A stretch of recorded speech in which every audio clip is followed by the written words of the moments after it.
Chile's police chief, Mario Rosas, resigned this Thursday following months of human rights abuses by the country's security forces. US President Donald Trump's personal attorney, Rudy Giuliani, continued to peddle baseless claims of election fraud at a press conference held in Washington. The Africa Centers for Disease Control and Prevention has confirmed that the total number of COVID-19 cases in the continent has now surpassed the 2 million mark. From the headquarters of teleSUR English in Havana, Cuba, this is From the South, and I'm Katrina Goss. And we begin this news brief in Chile, where the Director General of the National Police Force, Mario Rosas, presented his resignation this Thursday following the latest example of excessive use of force by police at a children's home. President Sebastián Piñera made the announcement at the presidential palace, where Rosas was summoned in the presence of the Interior Minister, Rodrigo Delgado, and Justice Minister, Hernán Larraín. The president announced that Rosas' successor in the post will be General Ricardo Yáñez, who was the deputy director of the National Police. On Wednesday, police forces opened fire on a group of minors at the Carlos Macera Children's Home located in the port city of Talcahuano, leaving two of them, aged 14 and 17, wounded. According to the Ombudsperson for Children, Patricia Muñoz, the act by police was an unjustified attack, and the injured adolescents are receiving medical care at a hospital. And on accepting the resignation of the police chief, Chilean President Sebastián Piñera called to modernize the institution. Chile has seen countless acts of police repression and human rights violations, especially against anti-government protesters in the past year. For this reason, I have accepted the resignation of General Mario Rosas. I have proceeded to name as new Police Director General Ricardo Yáñez, who assumes the command and will have to carry out the tasks typical of a Director General and lead the National Police Force.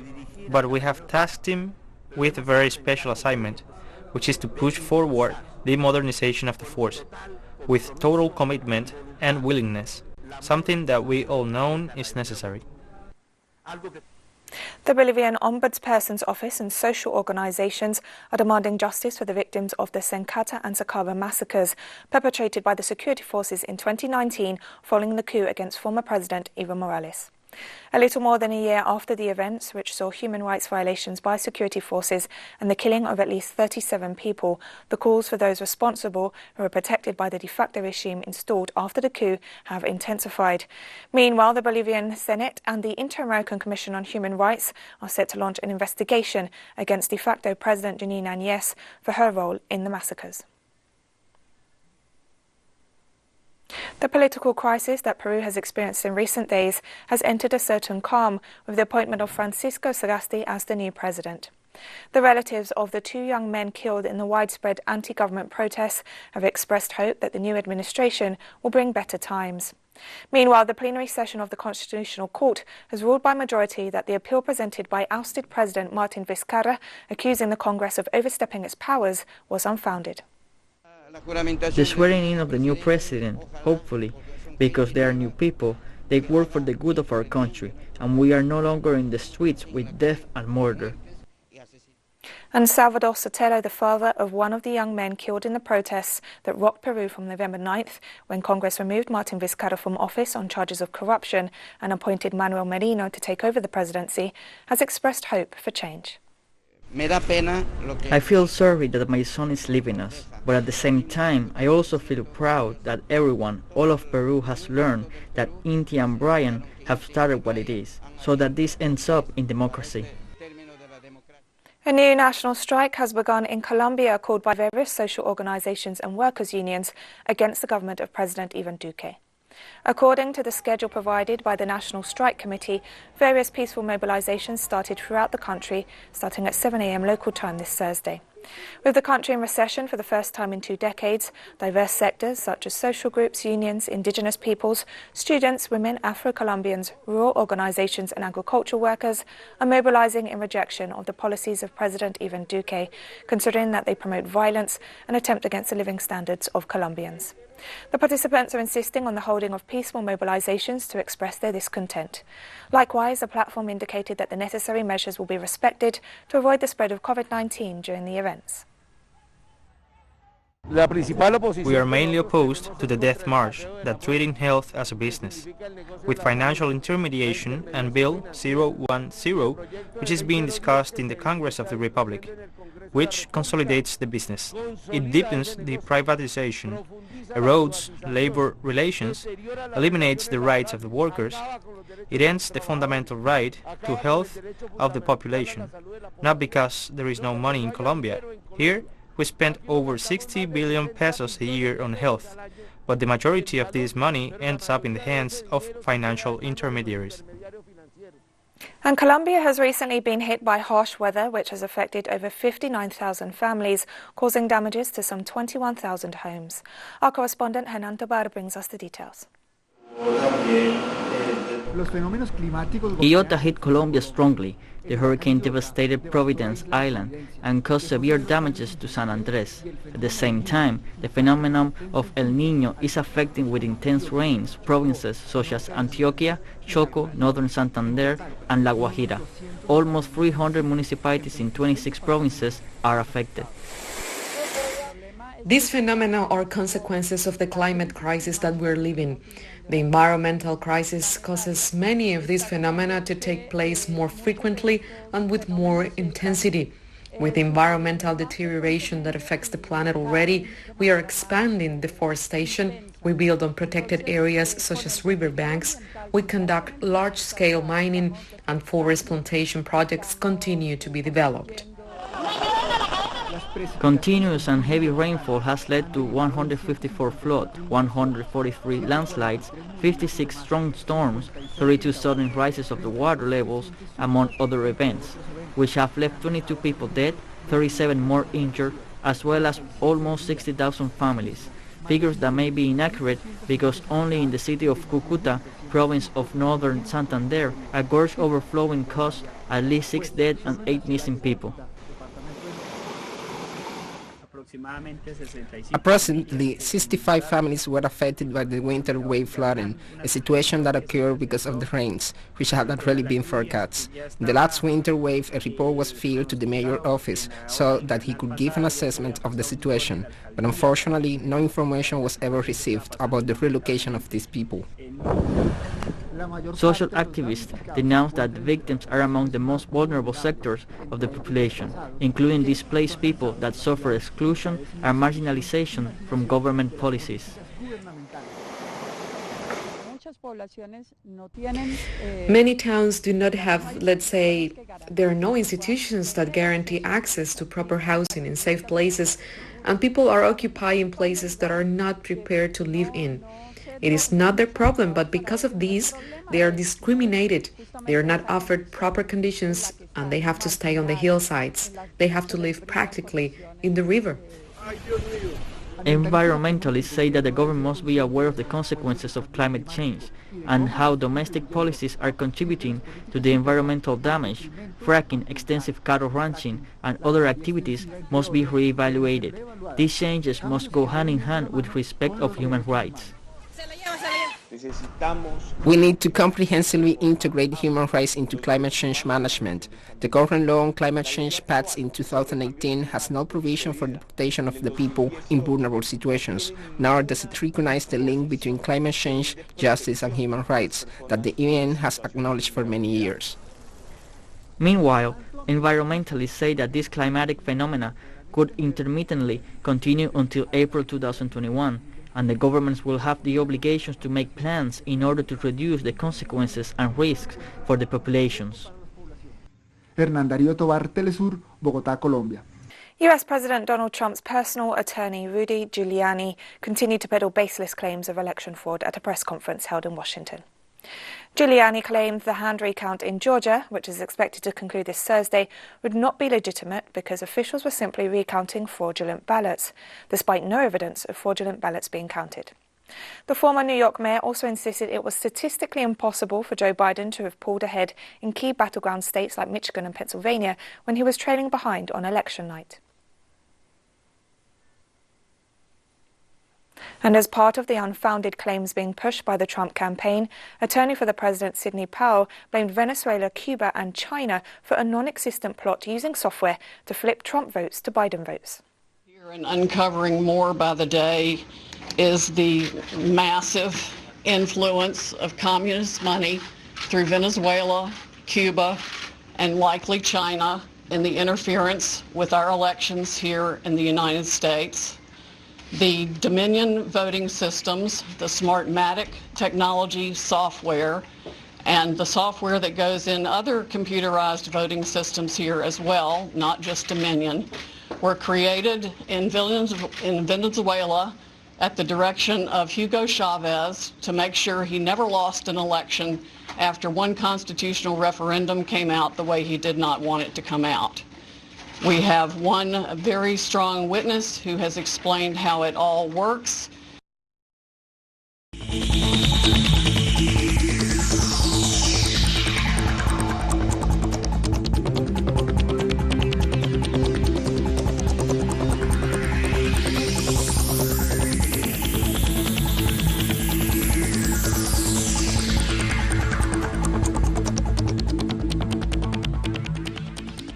As the US death toll from COVID-19 surpassed 250,000 on Wednesday, an internal White House task force report warned of aggressive, unrelenting broad community spread across the country. The report, leaked widely to the media, stressed there was no evidence of improvement, but rather further deterioration of the situation. It added that current mitigation efforts are inadequate and must be increased. Dr. Anthony Fauci, director of the National Institute of Allergy and Infectious Diseases and a key member of the White House task force, noted that Trump has not attended a task force meeting for 5 months. Meanwhile, on Wednesday, President-elect Joe Biden held a virtual roundtable with frontline healthcare workers in which he expressed hope that Republicans would take bolder action against COVID-19. Without a concession from Donald Trump and consequent federal government support, Biden has named a COVID advisory board and made tackling the pandemic a key focus of plans for his first steps in power next January. New York Mayor Bill de Blasio said Thursday the closure of gyms and a ban on indoor dining were imminent as coronavirus cases continue to rise. For everyone who honestly might feel somehow a little better if they knew that indoor dining was going to be closed or gyms were going to be closed, I'm sorry to tell you that for the sake of those business owners and everyone who loves those gyms and loves indoor dining, it's just a matter of time. It's very likely to be in the next week or two. And I think you're going to see that across the board. The president of the European Central Bank, Christine Lagarde, on Thursday called to unblock the region's recovery fund to fight COVID-19. Lagarde noted that she expects the fund to be implemented and become available without delay in order to allow for economic recovery. She added that the package's additional resources could make fiscal policies more flexible, a key measure mostly in those EU countries with limited fiscal space. The official noted that it is not up to the central bank to decide the permanence of the fund, but she called to consider the possibility. Lagarde described the agreement to tackle the health crisis as an achievement, which entails financing of €750 billion. The Africa Centres for Disease Control and Prevention has announced that the total number of COVID-19 cases in the continent has now surpassed the 2 million mark. Africa represents less than 4% of the world's total cases. However, many experts believe the official numbers fall far short of the reality, as many COVID-19 infections and related deaths are likely being missed. Africa's testing rates are among the lowest in the world, and generally deaths of all types go unrecorded. The continent has reported a coronavirus death toll of less than 48,000 so far. Countries such as Sudan, Chad and Egypt have registered the highest death rates across the continent at 7.8%, 6.2% and 5.8% respectively. South Africa has reported the highest number of cases in the continent at more than 757,000, but it is also one of the African nations carrying out the highest number of COVID-19 tests. The United Nations High Commissioner for Refugees has issued an alert regarding the conflict in Ethiopia, as its mission is being overwhelmed by the dimensions of the situation. The murder of at least 500 civilians in 3 different massacres in the Tigray region has sparked the mass exodus of Ethiopians into neighbouring Sudan. At least 36,000 people have crossed the border with just the clothes on their backs. According to UNHCR records, 4,000 people cross the border every day. The ongoing fighting between the Tigray People's Liberation Front and the Ethiopian Federal Army is also complicating the delivery of humanitarian aid, with almost the entire north of the country cut off. The United Nations has warned that the looming humanitarian crisis could be irreversible. And Ethiopia's army chief has accused the Director General of the World Health Organization, Tedros Adhanom Ghebreyesus, the country's highest profile Tigrayan abroad, of lobbying in favor of the breakaway region and helping to provide it with weapons. Now that his members, those who have a similar kind of thinking, what do you expect from him? We don't expect he will side with the Ethiopian people and condemn them. So, he has left no stone unturned to help them. Will he be successful or not? That's another issue. He has worked in neighboring countries to condemn the war. He has worked for them to get weapons. In Uganda, police have confirmed the death of at least 7 demonstrators during protests in the capital, Kampala. Spokesman for the Ugandan police, Fred Inanga, explained that up until Wednesday night, 7 people had lost their lives due to violence following clashes with security forces in the midst of protests sparked by the arrest of singer and opposition leader Bobi Wine. The official also confirmed that 45 people were injured in the violence. Wine remained in police custody on Thursday for allegedly violating coronavirus measures at his rallies.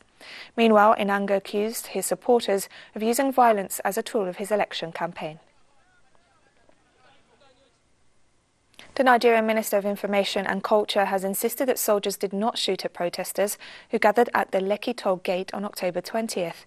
The statements come after CNN released an investigative report on the attack, stating that Nigerian military forces fired directly at peaceful demonstrators, allegedly killing many of them. We insist that the military did not shoot at protesters at Lekki toll gate. They fired blank ammunition in the air. Again, anyone who knows anyone who was killed at the Lekki toll gate should head straight to the judicial panel with conclusive evidence of such. Like everyone else, I watched the CNN report yesterday.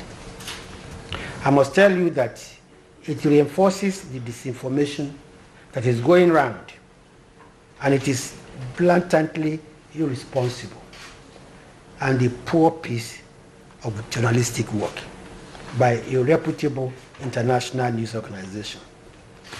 Before deployment, the soldiers were briefed on the rules of engagement, which they adhered to also.